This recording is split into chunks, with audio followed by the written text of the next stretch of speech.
Praise the Lord. സ്തോത്രം സ്തോത്രം സ്തോത്രം. കർത്താവിൻ്റെ ധന്യനാമം വാഴ്ത്തപ്പെടുമാറാകട്ടെ. ഈ വിശുദ്ധ പൽക്കാലം നമുക്ക് കർത്താവിനെ ആരാധിപ്പാൻ കർത്താവ് തന്ന വിലപ്പെട്ട സന്ദർഭത്തെ ഓർത്ത് നന്ദിയോടെ സ്തോത്രം ചെയ്യുന്നു. ജൂൺ മാസം 16-ാം തീയതി 2024 എന്ന ഞായറാഴ്ച നമ്മുടെ ഭവനത്തിൽ വീട്ടിലെ സഭായോഗം എന്ന വേദപുസ്തകത്തിൽ എഴുതിയിട്ടുണ്ട്. ഭവനത്തിലെ സഭായോഗം. അതുപോലെ നമുക്കും കൂടി വരുവാൻ കർത്താവ് തന്ന ഭാഗ്യത്തോട് നന്ദിയോടെ സ്തോത്രം. അപ്പോൾ ആ സഭാ ഹോളിൽ കടന്നു വന്ന സഭായോഗം ആകത്തില്ലേ? ആകും.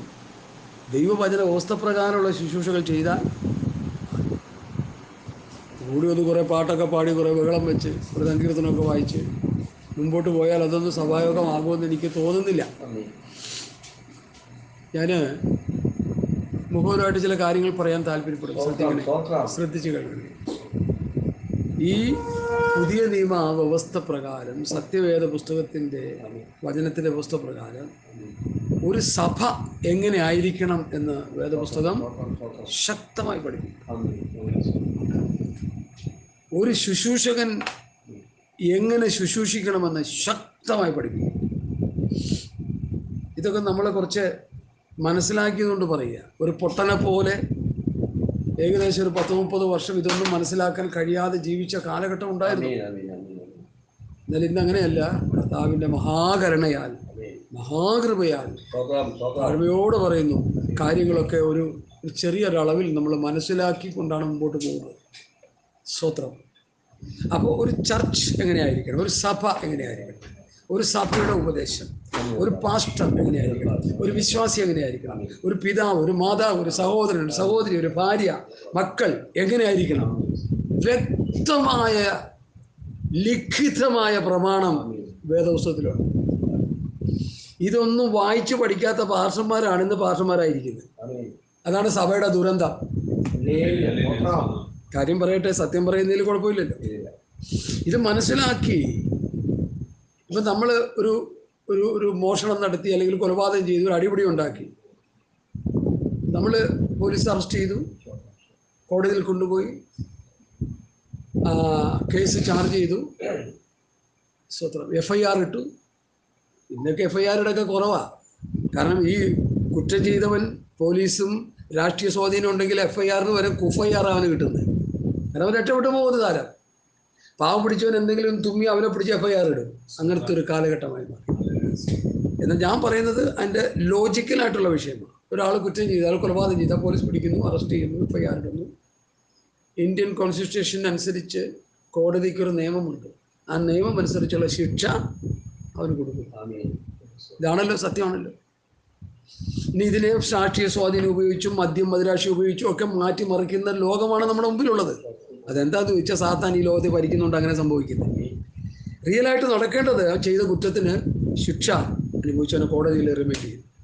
ഒരു കൊലപാതകമാണെങ്കിൽ ഒരു പക്ഷേ തൂക്കുകയർ കൊടുക്കാം, ഒരു പക്ഷേ 30 വർഷം ജയിൽ തടവറ, ആജീവനാന്തം തടവറയിൽ അവനെ ഇടാം, അതൊക്കെ ചെയ്യാം.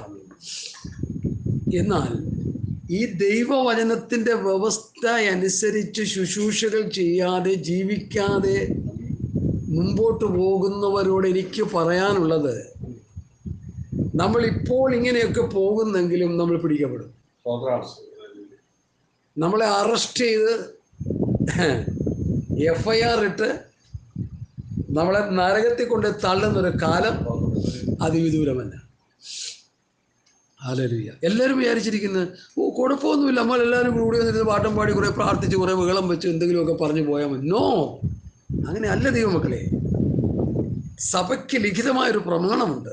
ഒരു പാസ്റ്റർ പ്രസംഗിക്കേണ്ട ഒരു ലിഖിതമായൊരു വ്യവസ്ഥ കിടപ്പുണ്ട്. ദൈവവചന വ്യവസ്ഥ, ഉപദേശം, സത്യവചനത്തെ യഥാർത്ഥമായി പ്രസംഗിക്കണം. നീ നിന്നെ സൂക്ഷിക്കാൻ ഉപദേശം സൂക്ഷിക്കുക. അങ്ങനെ ചെയ്താൽ നീ നിന്നെയും നിന്റെ പ്രസംഗം കേൾക്കുന്നവരെ രക്ഷിക്കും. അങ്ങനെ ചെയ്തില്ലെങ്കിൽ, ഉപദേശത്തെ സൂക്ഷിച്ചില്ലെങ്കിൽ നിനക്കുമില്ല രക്ഷ, പ്രസംഗം കേൾക്കുന്നവർക്കുമില്ല രക്ഷ. ടിലു തോമസ് എന്ന് പറയുന്ന ഒരു സഹോദരൻ ഒരു വാട്സപ്പ് ക്ലിപ്പിലൂടെ ഒരു മെസ്സേജ് ഇങ്ങനെ പറഞ്ഞു. ഞങ്ങളെ വിമർശിക്കുന്നവർ, ഞങ്ങളെ എന്ന് പറഞ്ഞാൽ അവരെ പോലെയുള്ള കുറേ ഊതി വീഴ്ത്തൽ കൊരാ ചിരി ശർദ്ദൽ പ്രോസ്പെറിറ്റി പ്രസംഗിക്കുന്ന ഒരു ഗ്രൂപ്പ്, ഞങ്ങളെ വിമർശിക്കുന്നവർ ഒത്തിരി പേരുണ്ട്. അവരുടെ വംശം ഭൂമിയിൽ ഇല്ലാതാക്കി ദൈവം. പുള്ളി പറയാ, എനിക്ക് പുള്ളിയോട് സഹതാപം തോന്നി. ആ പാവം പിടിച്ച സഹോദരനെ ഒന്ന് കണ്ടാൽ അവൻ്റെ കവിളിലൊന്ന് തലോടി, എൻ്റെ പൊന്നുകുഞ്ഞേ, നീ മുട്ടയെന്ന് വിരിയാത്ത ചില ചപ്പും ചവറും നീ പറഞ്ഞ് ഈ ഇൻ്റർനെറ്റിലൊക്കെ കൊടുത്തതിൽ എനിക്ക് വലിയ ദുഃഖമുണ്ടെന്ന് അവനോട് ഞാൻ പറഞ്ഞില്ല. അവൻ പറഞ്ഞത് ഇതാണ്, ഞങ്ങളെ വിമർശിക്കുന്നു. എന്തുകൊണ്ട് നിന്നെ വിമർശിക്കുന്നു? എന്തുകൊണ്ട് വചനവിരുദ്ധമായി കാര്യങ്ങൾ ചെയ്യുന്ന ഒരാളെ നമ്മൾ വിമർശിക്കുന്നു? നീ ദൈവം മുൻപാകെ നിൽക്കേണ്ടി വരും. നീ പിടിക്കപ്പെടും. നിന്റെ നിത്യത നഷ്ടമാകും. സഹോദര, നീ ഉദ്ദേശിക്കുന്ന പോലെയല്ല കാര്യങ്ങൾ. നിങ്ങൾ കുറെ യൂത്ത്സുകാരെല്ലാം കൂടി ചേർന്ന് കുറെ പരിപാടിയൊക്കെ ഒപ്പിച്ച് വചനവിരുദ്ധമായ കുറെ ചെപ്പടി വിദ്യകളൊക്കെ ചെയ്തു കൂട്ടി നിങ്ങൾ കാശൊക്കെ ഉണ്ടാക്കി സുഖിയന്മാരായി സുഖിച്ച് അവസാനം നിങ്ങൾ ദൈവത്തിൻ്റെ FIR നിന്റെ ജീവിതത്തിൽ വരുമ്പോഴാണ് നീ മനസ്സിലാക്കുന്നത്, അയ്യോ ഞാൻ പിടിക്കപ്പെട്ടു പോയല്ലോ. അപ്പോൾ നീ ചിന്തിക്കും, ദൈവമേ, ഞങ്ങളെ പല ഭാഷന്മാരും ഞങ്ങളെയൊക്കെ വിമർശിച്ചു. സഹോദര ഇത് തെറ്റാണ്, സഹോദര അത് തെറ്റാണ്, സഹോദര ഇങ്ങനെ ചെയ്യരുത്, സഹോദര ഊതരുത്, ഉന്തരുത്, കുരപ്പിക്കരുത്, ചിരിപ്പിക്കരുത്, ഛർദ്ദിപ്പിക്കരുത്, ഈ ദുരുപദേശങ്ങളൊന്നും ചെയ്യരുത്, ഇതൊക്കെ വചനവിരുദ്ധമാണ്. കർത്താവ് അപ്പോസ്തലന്മാരൊന്നും ഇത് ചെയ്തില്ല, അതുകൊണ്ട് നിങ്ങളാരും ഇത് ചെയ്യരുത്. നിങ്ങൾ വചനവസ്തുപ്രകാരം കർത്താവും അപ്പോസ്തലന്മാരും തന്ന ഉപദേശം വായിച്ച് പഠിച്ച് അനുസരിച്ച് ജീവിച്ച് അങ്ങനെ ജീവിക്കണം, അങ്ങനെ പ്രസംഗിക്കണം, അങ്ങനെ ശുശ്രൂഷിക്കണം, ദൈവസഭയ്ക്ക് മാതൃകയുള്ളവരായി തീരണം, ദൈവസഭയ്ക്ക് അനുഗ്രഹിക്കപ്പെട്ടവരായി തീരണം എന്നൊക്കെ ഞങ്ങൾ പറയുന്നതിൻ്റെ വില എന്താണെന്ന് നിന്റെ തെറ്റുകളുടെ മേൽ FIR വീണ് നിന്റെ മേൽ ശിക്ഷാ നടപടി വന്നു കഴിയുമ്പോൾ നിനക്ക് മനസ്സിലാകും. പ്രിയ ജിജോ തോമസ്, നിന്നോട് ഇപ്പോൾ പറഞ്ഞാൽ മനസ്സിലാകത്തില്ല. സുരേഷ് ബാബുവിനോടും താങ്കുവിനോടും തോമസ് കുട്ടിയോടും ഇവരോടൊന്നും ഇപ്പോൾ പറഞ്ഞാൽ ഇത് മനസ്സിലാകത്തില്ല. ഞാൻ പേരെടുത്ത് പറയുന്നതിൻ്റെ കാര്യം അതുകൊണ്ടാണ്. ഡാമിനും ഞങ്ങളുടെ കൊച്ചിക്കാരൻ, ഹല്ലേലൂയ. അതുപോലെ സാമച്ചാന്, ജോൺ താരു, ഞങ്ങൾക്കാർക്ക് ഇവരോടൊന്നും ഒരു വിരോധമില്ല. നല്ല സുന്ദരന്മാരായ ചെറുപ്പക്കാരല്ലേ അവർ. ഇവർക്ക് വല്ല സിനിമയിൽ അഭിനയിക്കാൻ പോയോ പോരെ? കുറച്ച് കാശ് കൂടുതൽ കിട്ടി തന്നെ. ഇവരെന്തിനീ വചനവിരുദ്ധമായ കാര്യങ്ങൾ ചെയ്യുന്നു? ഒത്തിരി ഉണ്ട്. അവരുടെയൊക്കെ പിറകെ പോയവരൊക്കെ ഞങ്ങളുടെ മുമ്പിൽ വന്ന് ഇരിപ്പുണ്ട്. ഇപ്പൊ ഞങ്ങൾ ആ തീ തിന്നുകൊണ്ടിരിക്കുക. മനസ്സിലായി? കാരണം എന്താ? ഒരു കുഞ്ഞ് ജനിച്ചു വീഴുമ്പോൾ അതിന് കിട്ടേണ്ട പ്രോട്ടീൻസ്, അതിന് കിട്ടേണ്ട ഗുണകരമായ ഫുഡ് ലഭിക്കാതെ വല്ല വിഷമൊക്കെ വലിച്ചു കുടിച്ചു കഴിഞ്ഞാൽ അതെന്താ പറ്റി? അത് വികലമായ രീതിയിൽ വളർന്നു വരും. അത് ദൈവസഭയ്ക്കും ദൈവജനത്തിനും കുടുംബത്തിനും നാട്ടുകാർക്കും വീട്ടുകാർക്കും ആർക്കും കൊള്ളൂലാത്തവരായിട്ട് വളർന്നു വരും. പിന്നെ ദൈവം കണ്ടവരാണെങ്കിൽ അവരൊക്കെ യഥാർത്ഥ വചനത്തിലേക്ക് ദൈവം അവരെ നടത്തുമെന്നങ്ങ് വിശ്വസിക്കുക. അങ്ങനെ ഇപ്പം മുമ്പോട്ട് പോവുക, അല്ല വേറെന്ത് പറയാൻ. അതുകൊണ്ട് എന്നെ കേൾക്കുന്ന പ്രിയപ്പെട്ടവരെ, നമ്മൾ എങ്ങനെ ഉപദേശിക്കണം, എങ്ങനെ പ്രസംഗിക്കണം, എങ്ങനെ ജീവിക്കണം, നമ്മുടെ കുടുംബജീവിതം, നമ്മുടെ സമൂഹ ജീവിതം, നമ്മുടെ സഭാജീവിതം, നമ്മുടെ ജീവിതത്തിൻ്റെ എല്ലാ തുറകളിലും നമ്മൾ എങ്ങനെ വർത്തിക്കണമെന്ന് വ്യക്തമായി കൃത്യമായി പുതിയ നിയമവ്യവസ്ഥ നമുക്ക് പഠനമായിട്ട് തരും. വായിച്ച് പഠിക്കാത്തതിന് ഇപ്പം നമ്മളെന്ത് ചെയ്യാൻ പറ്റും? എന്നിട്ട് ഈ പുള്ളി പറയുക, ജിജോ തോമസ് പറയുന്നത് എന്താണെന്നറിയോ? എനിക്ക് വലിയ സങ്കടം തോന്നിയ സഹോദരൻ, ഞങ്ങളെ വിമർശിക്കുന്നവരെ, നിങ്ങളുടെ തലമുറ ഈ ഭൂമിയിൽ നിന്ന് ദൈവം മാറ്റി. നിങ്ങളുടെ 2-3 തലമുറകളെ ദൈവം ഭൂമിയിൽ നിന്ന് മാറ്റിക്കളഞ്ഞു. ഞങ്ങളിതാ ഇന്നും ശക്തിയോടെ നിൽക്കുന്നു. അപ്പൊ പെട്ടെന്നൊരു വാക്യം എൻ്റെ ഹൃദയത്തിൽ കർത്താവ് വന്നു. എന്താ അറിയോ? പടയത്തിൽ വാക്യം, ദുഷ്ടന്റെ പന പോലെ തടയ്ക്കാൻ വിടുവല്ലോ, അവസാനം കട വെച്ച് മുറിച്ചു കളയും, നേരെ നരകത്തിലോട്ട് പോകും. മനസ്സിലായോ? ദൈവവചനം അനുസരിക്കാത്തവരെ ദുഷ്ടന്മാരെന്ന് പറയുന്നുണ്ട്. ഈ ഇന്നത്തെ ലേഖനത്തിലെ പഠനത്തിൽ ഒരു വാക്യം മുൻകൂറെടുത്ത് പറയുക, നിങ്ങൾക്ക് ന്യായപ്രമാണം ലഭിച്ചുവെങ്കിലും നിങ്ങൾ ന്യായപ്രമാണം എന്ത് ചെയ്യുന്നില്ല? അനുസരിക്കുന്നില്ല. യോഹന്നാൻ 7:19 വർഷം വന്ന് വായിച്ചാട്ട് ആരെങ്കിലും എടുക്കുക? പെട്ടെന്ന് വായിച്ചാൽ 7:19. യോഹന്നാൻ 7:19 വായിച്ചാട്ട്. ആക്സ് 7:53 ഒരാൾ വായിച്ചാട്ട്. ഹല്ലേലൂയ. ഈ അപ്പോസ്തലികം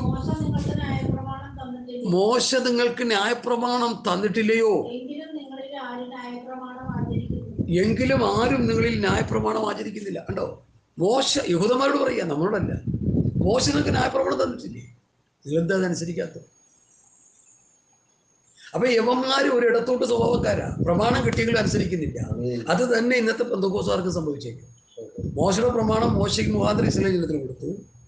പുതിയ നിയമ പ്രമാണം യേശുക്രിസ്തു മുഖാന്തരം അപ്പോസ്തലന്മാരിലൂടെ പുതിയ നിയമസഭയ്ക്ക് കൊടുത്തു. ഇതവരനുസരിക്കുന്നില്ല, അവരതനുസരിച്ചില്ല. അതുകൊണ്ട് അവർ മരുഭൂമിയിൽ പട്ടുപോയി. അത് പുതിയ നിയമം അനുസരിച്ചില്ലെങ്കിൽ നിങ്ങൾ പട്ടുപോകും. യഹൂദന്മാരുടെ കർത്താവ് പറഞ്ഞൊരു വാക്യം എൻ്റെ ഹൃദയത്തിൽ വരുന്നത്, നിങ്ങൾ എൻ്റെ വചനത്തിൽ നിലനിൽക്കുന്നുവെങ്കിൽ വാസ്തവത്തിൽ നിങ്ങൾ എൻ്റെ ശിഷ്യന്മാരാണ്.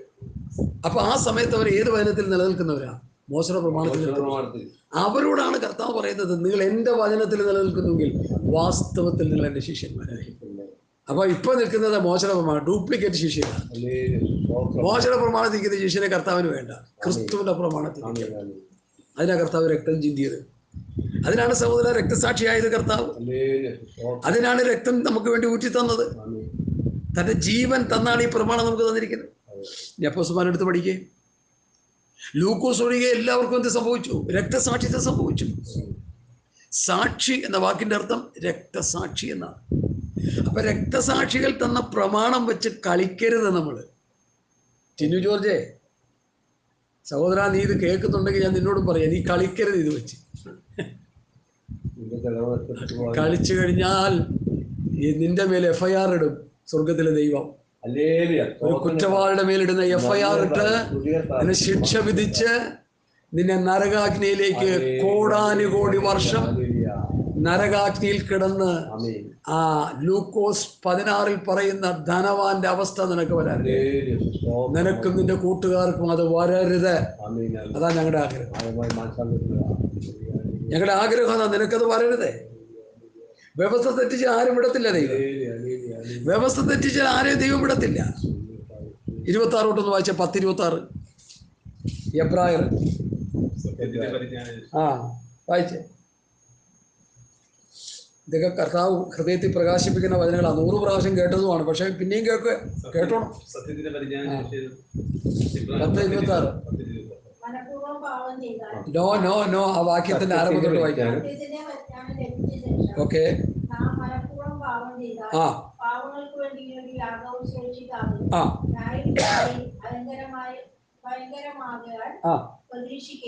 ഭയങ്കരമായൊരു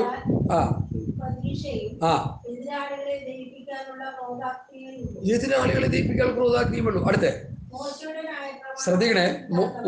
ആദ്യം പറയുന്നു മോശയുടെ പ്രമാണം, അത് കഴിഞ്ഞ് ക്രിസ്തുവിന്റെ പ്രമാണം അനുസരിക്കുക. അത് ശിക്ഷയുണ്ടെന്ന് ഈ ഭാഗം പഠിപ്പിക്കുക. മോശയുടെ പ്രമാണം അനുസരിക്കാത്തവന് കരുണ കൂടാതെ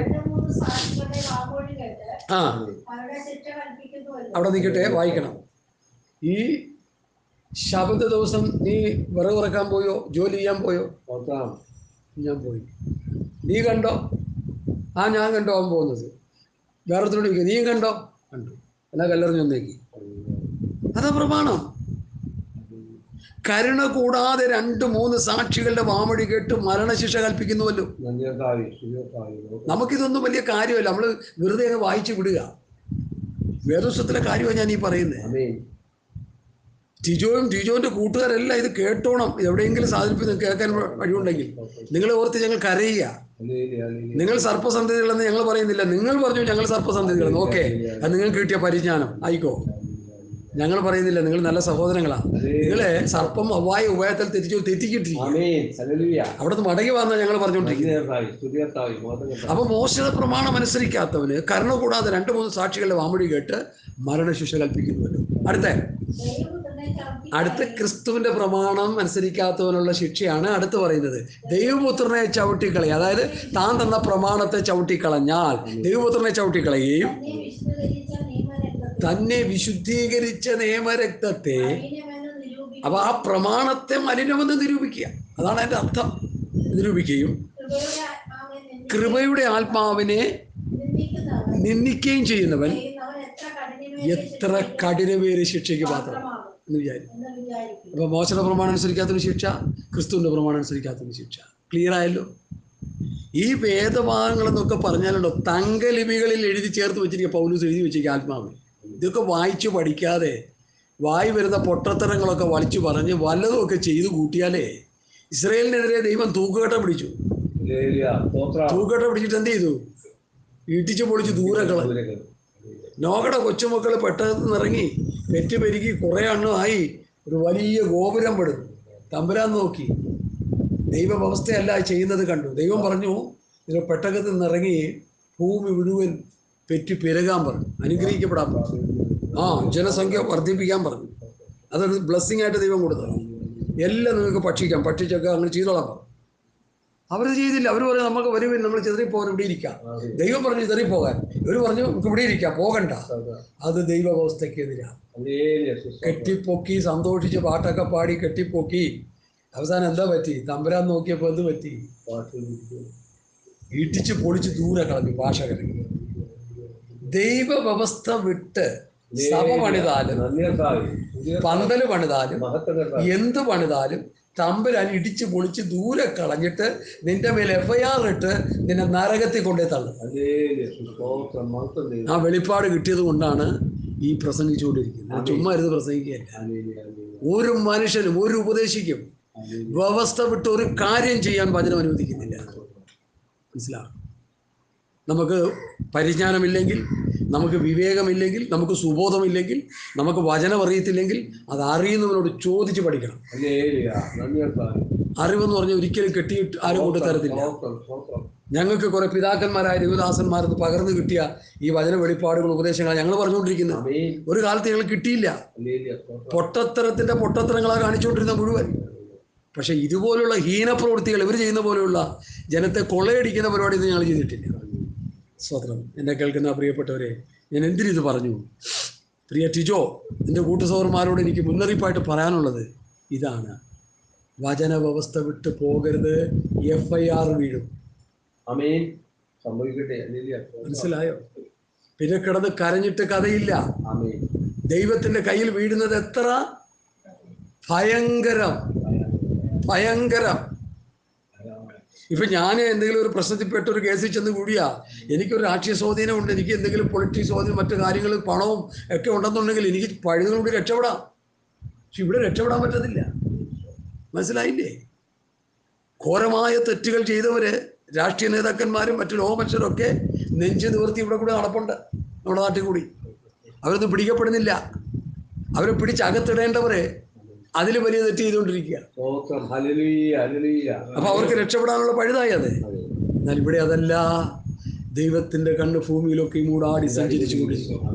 ആകാത്തവരെയും നല്ലവരെയും നോക്കിക്കൊണ്ടിരിക്കുന്നു. ലോകം മുഴുവൻ ക്യാമറ കൊണ്ട് നിറച്ചിരിക്കുന്ന ഒരു കാലഘട്ടമാണ് 2024. എന്നാൽ ഏദൻ തോട്ടത്തിൽ ക്യാമറ വെച്ച ദൈവമാണ് നമ്മുടെ ദൈവം. ഓർത്തോളം മറന്നുപോകരുത്. തമ്പുരാന്റെ ക്യാമറയുടെ മുമ്പിൽ കിട്ടാത്ത ഒന്നുമില്ല. ഇപ്പൊ വെച്ചേക്കുന്ന ക്യാമറ എന്ന് പറഞ്ഞാൽ ആ ക്യാമറയുടെ ആംഗിളിൻ്റെ ഉള്ളിൽ നിന്ന് പോകുന്ന സംഭവങ്ങൾ കിട്ടത്തില്ല. അതുകൊണ്ട് ആ റോഡിൻ്റെ ഉള്ളിൽ കൊണ്ടുവന്ന് റോഡിൻ്റെ വണ്ടി പോകുന്ന അവിടെ കൊണ്ട് അതിനെ ഫോക്കസ് ചെയ്ത് വെച്ചേക്കുന്നു. ഇപ്പം ഞങ്ങൾ ബെൽറ്റ് ഇട്ടാണ്ട് പോയപ്പോൾ പുള്ളിയെ പിടിച്ചു. ഇത് ഈ ക്യാമറ അങ്ങനെയല്ല. ഇത് 4 വശത്തേക്കും എപ്പോഴും ചലിച്ചുകൊണ്ടിരിക്കുന്നു. അതാണ് യഹോവയുടെ കണ്ണ് ഭൂമിയിലൊക്കെ മൂടാടി സഞ്ചരിച്ചു. എല്ലായിടത്തും ഉള്ളത് ഒപ്പിയെടുക്കും. ആർക്കും രക്ഷപ്പെടാൻ പറ്റത്തില്ല.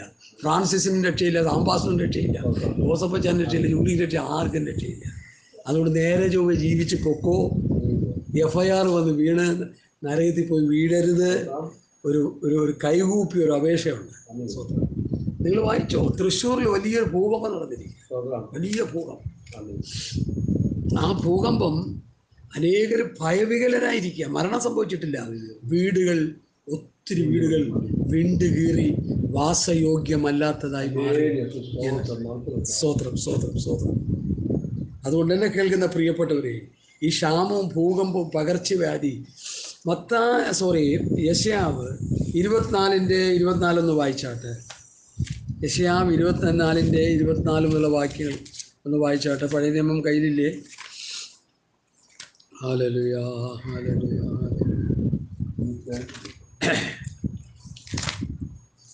യെശയ്യാവ് 24:4 തൊട്ട് ആദ്യം വായിക്കാം. ഭൂമി ദുഃഖിച്ച് വാടിപ്പോകുന്നു, ഭൂതലം ക്ഷയിച്ച് വാടിപ്പോകുന്നു, ഭൂമിയിലെ ഉന്നതന്മാർ ക്ഷീണിച്ചു പോകുന്നു, ഭൂമി അതിലെ നിവാസികളാൽ മലിനമായിരിക്കുന്നു. അവർ പ്രമാണങ്ങളെ ലംഘിച്ച് ചട്ടങ്ങളെ മറിച്ച് നിത്യനിയമത്തിന് ഭംഗം വരുത്തിയിരിക്കുന്നു. അതുകൊണ്ട് ഭൂമി ശാപഗ്രസ്തമായി, അതിൽ പാർക്കുന്നവർ ശിക്ഷ അനുഭവിക്കുന്നു. ഇനി അതിൻ്റെ ശേവ് 24:4, 5, 6 വാക്യങ്ങളാണ് വായിച്ചത്. ഇനി അതിൻ്റെ അതേ അധ്യായത്തിൻ്റെ 17, 18, 19, 20 വാക്യം കൂടി വായിക്കുന്നു. ശ്രദ്ധിക്കുക. ഭൂവാസിയെ പേടിയും കുഴിയും കണിയും നിനക്ക് നേരിട്ടിരിക്കുന്നു. പേടി കേട്ടിട്ട് ഓടിപ്പോകുന്നവൻ കുഴിയിൽ വീഴും, കുഴിയിൽ നിന്ന് കയറുന്നവൻ കണിയിൽ അകപ്പെടും. ഉയരത്തിലെ കിളിവാതിലുകൾ തുറന്നിരിക്കുന്നു, ഭൂമിയുടെ അടിസ്ഥാനങ്ങൾ കുലുങ്ങുന്നു, ഭൂമി പൊടുപൊടെ പൊട്ടുന്നു, ഭൂമി കിറുകിറെ കീറുന്നു, ഭൂമി കിടുകിടെ കിടുങ്ങുന്നു, ഭൂമി മത്തനെ പോലെ ചാഞ്ചാടുന്നു, കാവൽ മാടം പോലെ ആടുന്നു. അടുത്ത ഭാഗം അറിയാം. അതിൻ്റെ അകൃത്യം അതിൻ്റെ മേൽ ഭാരമായിരിക്കും. അപ്പം എന്തുകൊണ്ടാണ് ഭൂമി പൊട്ടുന്നത്? സത്യവേദ പുസ്തകം പറയുന്നു അതിൻ്റെ അകൃത്യം ഭാരമായിരിക്കും. ഭൂമിക്ക് മനുഷ്യന്റെ പാപത്തെ താങ്ങാൻ കഴിയുമ്പോൾ ഭൂമി പൊട്ടും. അതാ പുസ്തകം പറയുന്നത്. ഒത്തിരി വേദഭാഗങ്ങൾ പറയുന്നുണ്ട്, നമ്മളത് മനസ്സിലാക്കണം. ദൈവം സങ്കീർത്തനം 104-ന്റെ 5-ാം വാക്യം വായിച്ചേ, 5:32 വായിച്ചേ. എവിടെ നിന്ന് വായിച്ചേ? Hallelujah, hallelujah.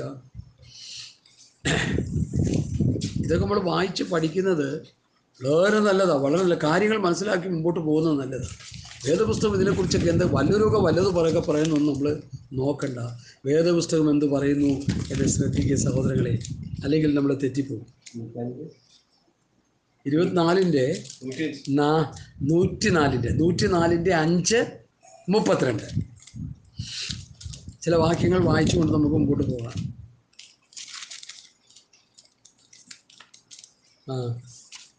വായിച്ചോ? ഇത്രയും സമയം എടുക്കണോ?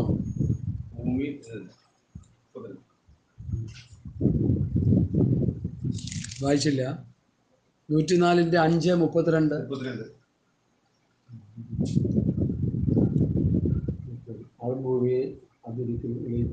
അവൻ ഭൂമിയെ അതൊരിക്കലും ഇളകിപ്പോകാത്തവണ്ണം അതിന്റെ അടിസ്ഥാനത്തിന്മേൽ സ്ഥാപിച്ചിരിക്കുന്നു. അപ്പൊ ദൈവം ഭൂമിയെ ഇളകിപ്പോകാതെ സ്ഥാപിച്ചിരിക്കുന്നു എന്നാണ് സത്യവേദ പുസ്തകം പറയുന്നത്. അത് എന്തുകൊണ്ട് ഇളകിപ്പോകുന്നു? മനുഷ്യന്റെ പാപം അതിന് ഭാരമായിരിക്കുന്നു. ഈ ജിയോളജിക്കൽ സർവേ നടത്തിയ ആൾക്കാരൊക്കെ, സർക്കാരിൻ്റെ ആൾക്കാരും ഗവൺമെൻറ്റിൻ്റെ ആൾക്കാരും ഒക്കെ മനുഷ്യൻ പറയും അതങ്ങനെയാണ് ഇങ്ങനെയാണെന്നൊക്കെ അവർ പറയും. അത് അവർ പറഞ്ഞുകൊണ്ടിരുന്നോട്ടെ, അവർ ഇതും പറയും, ഇതിൻ്റെ അപ്പുറവും പറയും, ഇനി നാളെ വേറെ വല്ലതുമൊക്കെ കൂട്ടിച്ചേർത്തൊക്കെ പറയും. പക്ഷേ സത്യവേദ പുസ്തകം പറയുന്നത് ഭൂമി ഇളകാതെ വണ്ണം ദൈവം അതിനെന്ത് ചെയ്തു? അതിനെ നിർത്തിയിരിക്കുക. പക്ഷെ അത് ഇളകിപ്പോകുന്നത് എന്തുകൊണ്ടാണ്? മനുഷ്യൻ്റെ പാപം കൊണ്ട്. ഇനി 32 വായിച്ചില്ലേ? സങ്കീർത്തനം 104-ന്റെ 32. ദൈവം ഭൂമിയെ നോക്കുന്നു, അപ്പോൾ എന്ത് ചെയ്യും? ഭൂമി വിറയ്ക്കുന്നു. അങ്ങനല്ലേ? 32. അവൻ ഭൂമിയെ നോക്കുന്നു, അവൻ ഭൂമിയെ നോക്കുന്നു, മതി, അത് വിറയ്ക്കുന്നു. സൃഷ്ടാവ് സൃഷ്ടിയെ നോക്കുമ്പോൾ എന്ത് ചെയ്യും? വിറയ്ക്കും. പണ്ടൊരു ആസ്റ്റർ പറഞ്ഞ പോലെ ഒരു കൊച്ചു പാത്രം തല്ലിയിട്ടു, ഒരു 10ാം ക്ലാസ്സിലുള്ള പയ്യൻ. അപ്പം വരുമ്പോൾ ഞാൻ പറഞ്ഞു കൊടുക്കടാന്ന് അമ്മ പറഞ്ഞു. അമ്മ പറഞ്ഞത് കേട്ടി കൊച്ചു വിറച്ചുകൊണ്ടിരിക്കുക. എന്താ കാര്യം? അപ്പം വന്നു അപ്പൻ്റെ മുമ്പിൽ നിൽക്കാൻ പറ്റത്തില്ല, നോക്കിക്കഴിഞ്ഞാൽ ചെറുക്കൻ പറയും. എന്ന പോലെ സൃഷ്ടാവ് സൃഷ്ടിയെ നോക്കുമ്പോൾ വിറയ്ക്കും. മനുഷ്യന്റെ പാപം അത്യുച്ചകോടിയിൽ എത്തിക്കഴിയുമ്പോൾ ദൈവം ഭൂമിയുടെ മേൽ ശിക്ഷാവിധി അയക്കും. ഈ പഴയ ഭൂമിയെ ആദാമ്യ പാപനിമിത്തം ശിക്ഷിക്കപ്പെട്ട് കിടക്കുക. ജോബിൻ്റെ പുസ്തകത്തിൽ ഒരു വാക്യം വായിക്കാം, അതിലൂടെ വായിച്ചിട്ട് മുമ്പോട്ട് പോകാം. 26-ന്റെ 7-8 പെട്ടെന്ന് വായിക്കണം, അല്ലെങ്കിൽ ഞാനങ്ങ് വായിക്കും, എനിക്ക് കുഴപ്പമൊന്നുമില്ല. Hallelujah, hallelujah. ഉത്തരദിക്കിനെ അവൻ ശൂന്യത്തിൽ വിരിച്ചിരിക്കുന്നു, ഭൂമിയെ നാസ്യത്തിന്മേൽ തൂക്കുന്നു. അവൻ വെള്ളത്തെ മേഘത്തിൽ കെട്ടിവെക്കുന്നു, വെള്ളത്തിനൊരു അതിർ വരച്ചിരിക്കുന്നു. അവൻ തൻ്റെ ശക്തി കൊണ്ട് സമുദ്രത്തെ ഇളക്കുന്നു. അപ്പൊ ദൈവം എല്ലാത്തിനും അതിര് വെച്ചു, ദൈവം എല്ലാത്തിനും കാര്യങ്ങളൊക്കെ ചെയ്തു വെച്ചു. പക്ഷെ മനുഷ്യന്റെ പാപനിമിത്തം ഈ അതിരൊക്കെ പറിച്ചുകൊണ്ട് എന്ത് ചെയ്യുക? 2 കൊന്നത്തെങ്ങിൻ്റെ പൊക്കത്തിലാണ് വെള്ളം വന്ന്, 2-3 തെങ്ങിൻ്റെ പൊക്കത്തിലാണ് വെള്ളം വന്ന് ഇന്തോനേഷ്യയിലും അവിടെ ഇവിടെയൊക്കെ വന്ന് സുനാമികൾ വന്ന് ജനം നശിക്കുന്നത്. മനസ്സിലായോ? അതിര് വെച്ച മണ്ണെല്ലാം മനുഷ്യന്റെ പാപനിമിത്തം മാറിപ്പോയി. അപ്പം മനുഷ്യന്റെ പാപനിമിത്തം ഭൂമി ശാപഗ്രസ്തമായി, ഭൂമിക്ക് താങ്ങാൻ പറ്റുന്നില്ല, ഭൂമി പൊട്ടിപ്പോകുന്നു. ഇതാ സത്യവേദ പുസ്തകം തരുന്ന പഠനം. ഇതാ ഞാൻ ഈ പറഞ്ഞുകൊണ്ടിരിക്കുന്നത്. വല്ലവരൊക്കെ പറയണമെന്നുമല്ല. യെരമ്യാവ് 23-ന്റെ 10-ാം വാക്യം കൂടി വായിച്ചിട്ട് നമുക്ക് ആ വിഷയത്തിലേക്ക് വരാം. യിരെമ്യാവ് 23-ന്റെ 10-ാം വാക്യം. ഹല്ലേലൂയ. അവിടെ എന്താ എഴുതിയിരിക്കുന്നത് നമുക്ക് നോക്കാം. ഹല്ലേലൂയ. ദേശം വ്യഭിചാരികളെ കൊണ്ട് നിറഞ്ഞിരിക്കുന്നു, ശാപനിമിത്തം ദേശം ദുഃഖിക്കുന്നു, മരുഭൂമിയിലെ മേച്ചിൽപ്പുറങ്ങൾ ഉണങ്ങിപ്പോയിരിക്കുന്നു. അവരുടെ ഓട്ടം ദോഷമാകൊണ്ട് അവരുടെ ബലം നേരുള്ളതും ദോഷമുള്ളതും അവരുടെ ബലം നേരുകെട്ടതും ആകുന്നു. പ്രവാചകനും പുരോഹിതനും ഒരുപോലെ വഷളന്മാരായിരിക്കുന്നു. എൻ്റെ ആലയത്തിലും ഞാൻ അവരുടെ ദുഷ്ടത കണ്ടിരിക്കുന്നു എന്ന് യഹോവയുടെ അരുളപ്പാട്. ഈയിടയ്ക്ക് ഒരു അച്ചായൻ പറഞ്ഞു, ഞങ്ങളുടെ തൃശ്ശൂർ ജില്ലയാണ് ഏറ്റവും കൂടുതൽ പാപം ചെയ്യുന്ന പാർഷന്മാരും വിശ്വാസികളുള്ളത്. എനിക്കറിയത്തില്ല. പിന്നെ അത് കഴിഞ്ഞ് കോട്ടയം.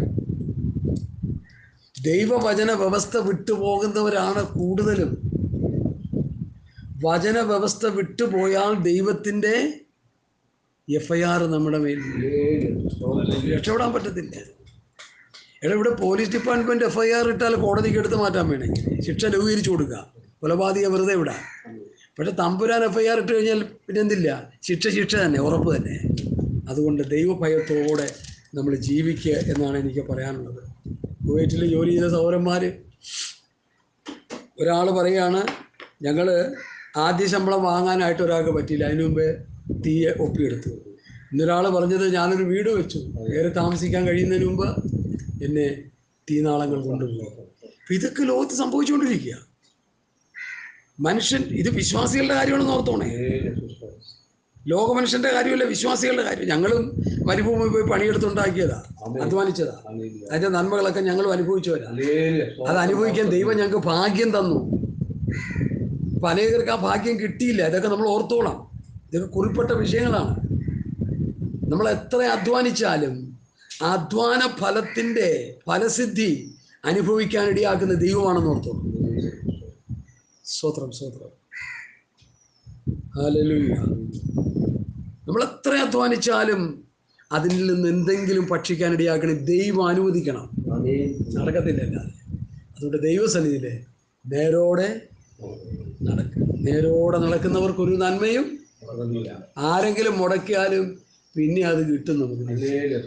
അപ്പം മുടക്കാൻ ഇഷ്ടംപോലെ ആളുണ്ട്, അത് ഓക്കെ. എന്നാലും ദൈവം അത് തരാതിരിക്കും.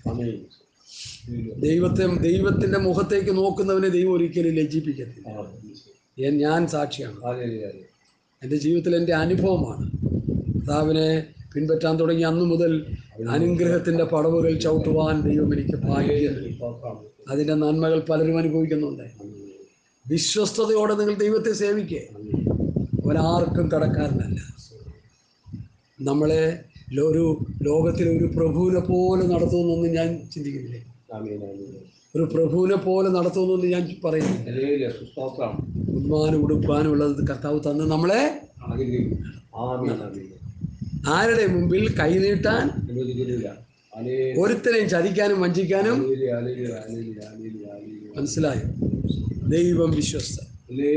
ഹല്ലേലൂയ. വിശ്വസ്തയോടെ ദൈവത്തെ സേവിക്കുന്നവന് ദൈവം വിശ്വസ്തൻ. അല്ലാത്തതിന് ദൈവം എന്ത് ചെയ്യുക? ഭാരമായിട്ട് വീഴും ദൈവത്തിൻ്റെ കാര്യം.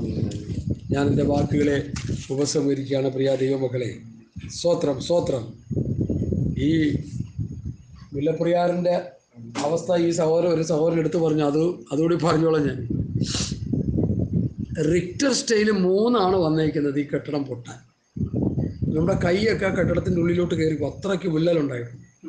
Richter scale 3.